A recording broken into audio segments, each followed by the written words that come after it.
स्वाध्याय सत्र के दौरान हमने पिछली बार हम चर्चा कर रहे थे कि अभय, अभयता, निडरता, निर्भयता, जब निडरता आती है तभी जीवन में उत्साह आता है और पौरुषत्व जागता है।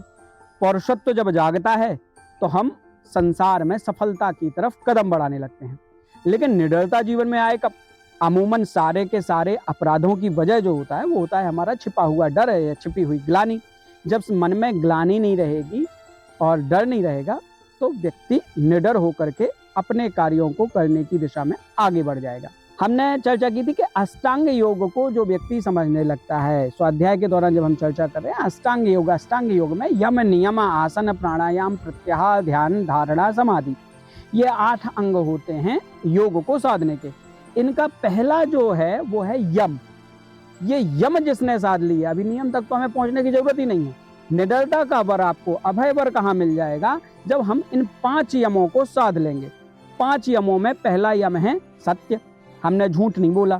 अगर हम झूठ कहीं भी बोलते हैं तो हमको उस झूठ को छिपाने के लिए 10 झूठ बोलने पड़ते हैं, और 10 झूठ को छिपाना मतलब फिर डर को पैदा करना, फिर डर को मन में आना। तो सत्य बोलना यानी कि निडरता की दिशा में पहला कदम।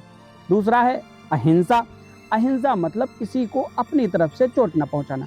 अमूमन व्यक्ति, तुम किसी को गाली दे करके आओगे, किसी को आहत करके आओगे, किसी को धमका करके आओगे, किसी को डरा करके आओगे, किसी को चोट पहुंचा के आओगे, तो आपके मन में एक भय बनेगा कि सामने वाला प्रतिक्रिया के फलस्वरूप आपके ऊपर अटैक तो नहीं करेगा।